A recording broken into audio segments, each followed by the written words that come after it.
দর্শকবৃন্দ, আমি মাজিদুল ইসলাম। আজকে আমরা উপস্থিত হয়েছি ভুট্টা ক্ষেত নিয়ে।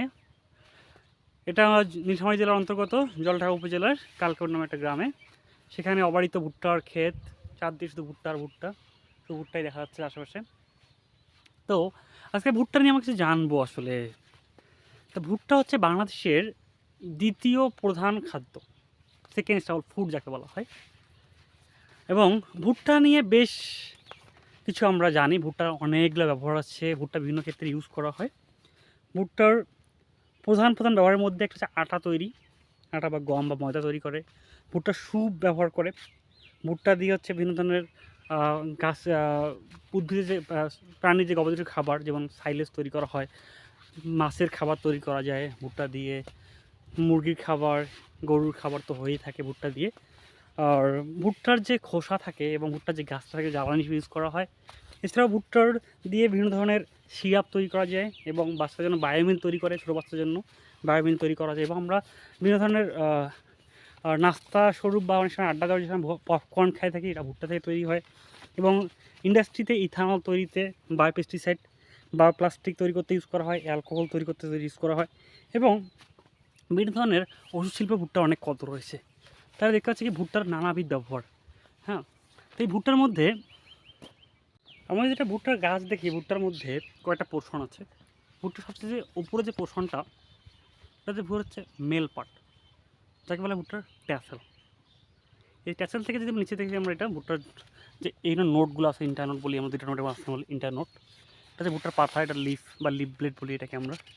ভুট্টার এই যে অংশটাকে, এটাকে বলা হয় লোকালি মস্কা বলে, বা যেটাকে আমরা কর্ন, যেটা আলটিমেটলি এই কর্নটাকে লোকালি বলা হয় মস্কা। এর মধ্যে যে একটা সিল্কের মধ্যে এই অংশটা আছে, এটা হলো সিল্ক, যেটা ভুট্টার আছে ফিমেল পার্ট। বাকি ভুট্টার নিচে হচ্ছে আপনার এই যে স্টক, অভারটা ভুট্টা গাছ, দেখতে অনেক ঘাসের মতো। এটা আসলে ভুট্টা একটা ঘাস জাতীয় উদ্ভিদ।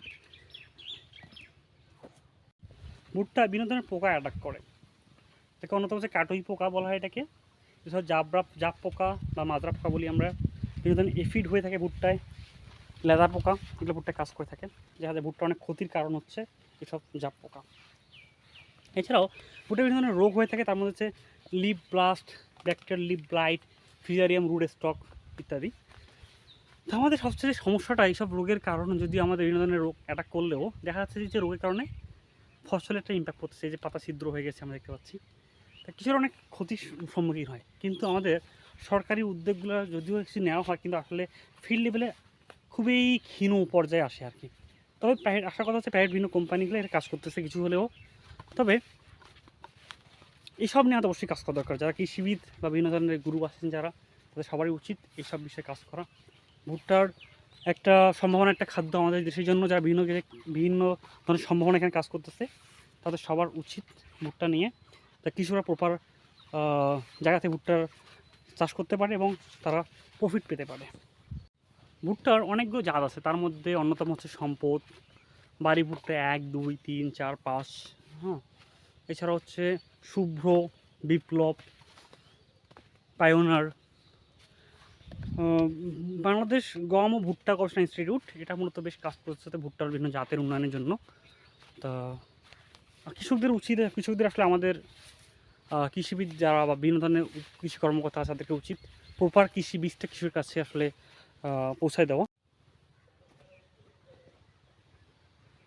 এটা ভুট্টা হতে মূলত 130 দিন লাগে। এটা সময় ভেদে মূলত, এটা ভুট্টা যেহেতু একটা রবি ক্রপ, এটা রবি মৌসুম হয়ে থাকে নভেম্বর থেকে ফেব্রুয়ারি মাস পর্যন্ত।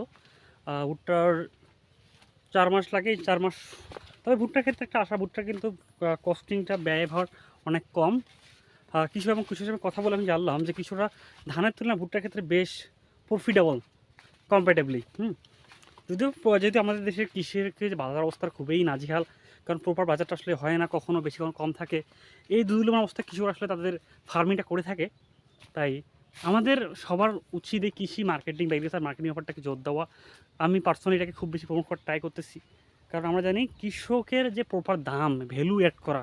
কারণ কৃষকরা আসলে জানে না তার প্রোডাক্টের ভ্যালু কত, তাদের একটা ইনভেস্ট ম্যাক্সিমাম ক্ষেত্রে কখনো অনেক বেশি উঠে যায়, কখনো কম উঠে যায়। তো এত রিস্ক নিয়ে আসলে কাজ করা যায় না। আমি চাচ্ছি, বা আমি মেইনলি যেটা ফোকাস করি, সেটা হচ্ছে একটা রেট হবে যে রেটটা আসলে ভোক্তা এবং কৃষকের হাতের কাছে থাকে। যেমন একটা কস্ট অফ প্রোডাকশন আমরা যদি দেখি, ভুট্টার ক্ষেত্রে আমরা দেখি বিঘা প্রতি তার 1000 টাকা খরচ হয়, দামটা যদি 1200 টাকা হয় মন প্রতি, তাহলে কৃষকেরও প্রফিট থাকবে এবং যারা ভোক্তা তারা 1400 টাকার মধ্যে যদি মনে পায়, তাই ভোক্তারা কাছে তোমার কঠিন মনে হবে না। কিন্তু দেখা যায় যে আমাদের মধ্যে বিভিন্ন কারণবশত সাপ্লাই এবং ডিমান্ডের যে ব্যাপারটা, সেক্ষেত্রে আসলে অনেকগুলো রিস্ক কাজ করার কারণে কিছুর একটা প্রপার দাম পাচ্ছে না এবং ভোক্তারা অনেক বেশি দামে কিনতে হচ্ছে। তাই আমাদের অনেক ক্ষেত্রে বেশি বা কম দূরেই হয়ে থাকে। সেক্ষেত্রে আমাদের একটা প্রপার যে একটা ভ্যালু অ্যাড করা, মূল্য নির্ধারণ করা, এটা খুবই সময়ের জন্য অত্যন্ত জরুরি একটা ব্যাপার। ধন্যবাদ।